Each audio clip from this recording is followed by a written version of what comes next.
وإذا قرئ القرآن فاستمعوا له وأنصتوا لعلكم ترحمون واذكر ربك في نفسك تضرعا وخيفة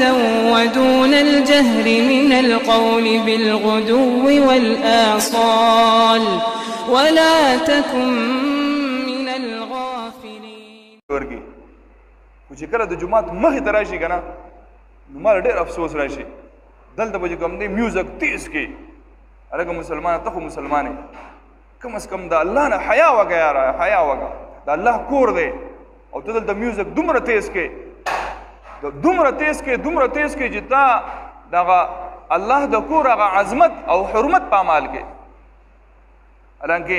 مولانا بجلیګر صاحب الله دې قبر د نور نه ډک کړي الله دې مغفرت نصیب کړي هغه وایي موږ په هندوستان کې په دارالعلوم دیوبند کې وو نو وایي د دیوبند چې کوم مسجد و بهر چې به هندوان تېرېده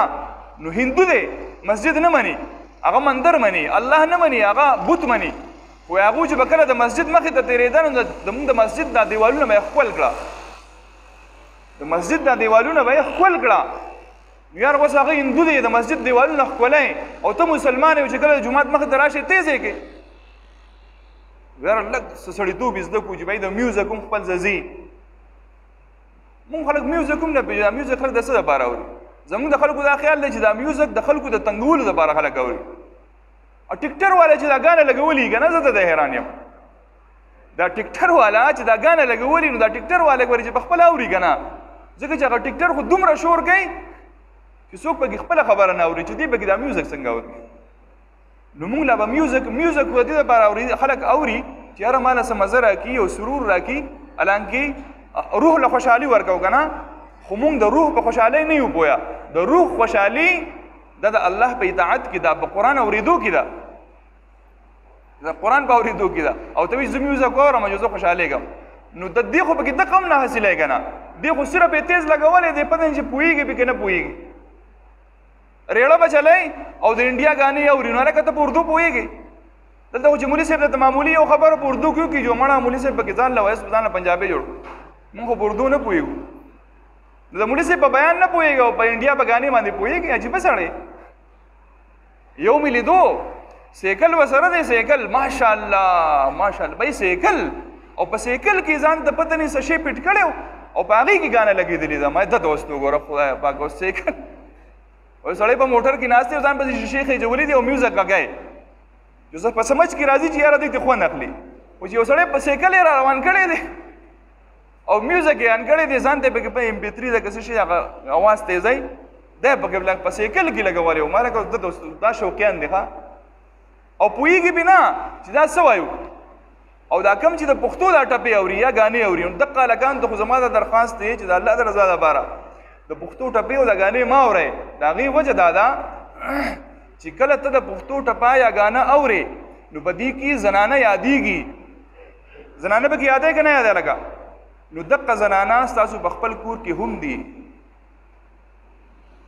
زما په دې خبره نه پوهېږئ او بھائی دا سړی چې په دې ټپه کې یا په ګانه کې زنانه یادی نو دا خو نه وایي که نه چې د پلانکي کلي جینۍ یادومه یا د پلانکي خان لور یادومه د پلانکي غریب لور یادومه د پلانکي داسې وایي لکه خو عام خبره کوي که نه اوس دا چې دا کومه جینۍ او کومه ښځه یادی نو دقه جینۍ او ښځه خو ستا په کور کې هم ګرځي یا د خور په شکل کې ګرځي یا د لور په شکل کې ګرځي یا د ورندار په شکل کې ګرځي نو بیا خو ستا ذهن خراب شو چې ته به د خپلو زنانو ته هم په غلط نظر ګورې او ته چې کومې ټپه یا داسې په پښتو کې اورې نو د دې ټول نه غټ نقصان دا دی چې ته په دې باندې ذهن استعمالوې نو ستا وجود به ترقي نه کوي ستا وجود به ترقي نه کوي نو بیا به دقه چې کوم دی هغه خبره چې وچټې ګرځي او دا نن سبانې زمانې چې کوم دی ځوانان دي نن سبانې زمانې دقه ځوانان دي د دوست څه حیثیت دی څه ځوان روژې میاشت راشي روژې نه شي نه وي دلته ما ته هغه دوکاندار راته وي وایي راله د ګاډي نه کوز شو او ما ته یې وي چې یخ سټنګ راکړه په روژې په میاشت کې یخ سټنګ راکړه او ورسره دا چپس هم راکړه پاپړ ما ورته چې روژه نه ده یې وایي چې مړه غلی شه بس پرېږده نه یې شونې وي دا ځواني ده روژې نیوی نه شي او دلته چې کوم دی د پښتو میوزک اوري شرم پکار دی حیا پکار ده خاص طور پر د مساجدو احترام پکار دی